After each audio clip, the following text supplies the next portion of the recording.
Hello friends, today we are going to learn 30 plus new English sentences. So let's get started with first sentence. मुझे भूख लगी है, खाना कब बनेगा? I am hungry. When will the food be cooked? I am hungry. When will the food be cooked? वहाँ हो क्या रहा है? What is happening there? What is happening there? क्या तुम में से मुझे कोई बताएगा?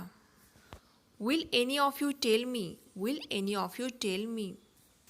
तुम हर बात का बतंगड़ क्यों बनाते हो? Why do you make a mess of everything? Why do you make a mess of everything?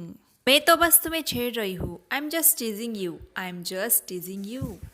तुम इतना गुस्सा क्यों हो रहे हो? Why are you getting so angry? Why are you getting so angry? मेरा तुम्हें नीचा दिखाने का कोई इरादा नहीं था. I had no intention of degrading you. I had no intention of degrading you.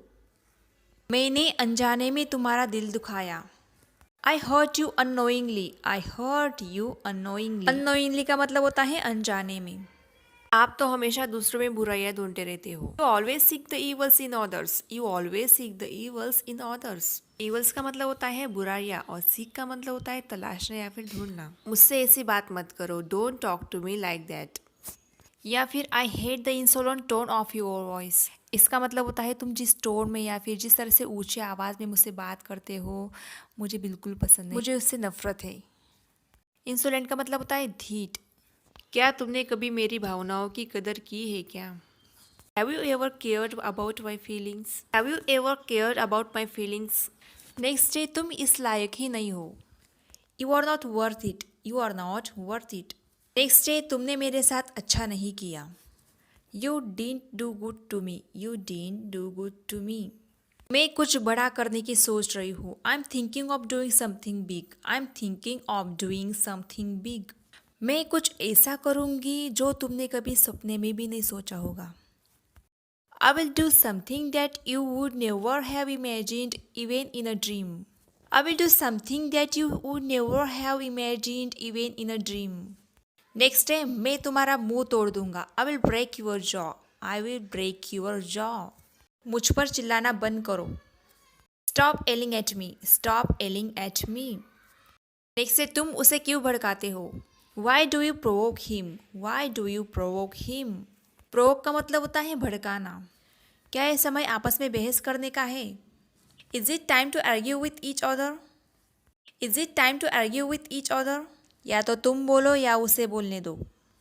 हम बोलेंगे इधर यू स्पीक और लेट हिम स्पीक. इधर यू स्पीक या तो तुम बोलो और लेट हिम स्पीक या उसे बोलने दो. अगला सेंटेंस है फ्रेंड्स हमारा. सुबह से उसने न कुछ खाया और न पिया.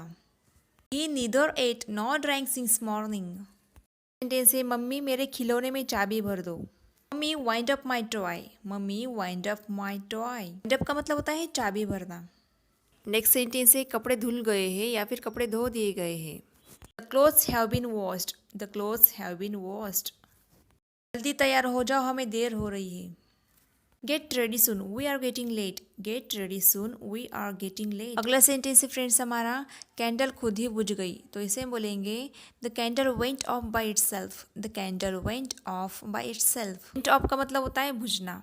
सर्दियों में मेरी त्वचा रूखी सूखी हो जाती है. My skin becomes very dry in winter. My skin becomes very dry in winter. Next day, चलो बेबी को घुमा लाते हैं. Let's take out the baby for a stroll. Let's take out the baby for a stroll. अगला sentence है तुम में उससे बात ही नहीं करनी चाहिए थी. You should not have talked to him. You should not have talked to him. अगला सेंटेंस है वो रिश्वत मांग रहा था. He was asking for a bribe. He was asking for a bribe. Bribe का मतलब होता है घूस या फिर रिश्वत. वह टीवी देखते देखते सो गया. He fell asleep watching TV. He fell asleep watching TV.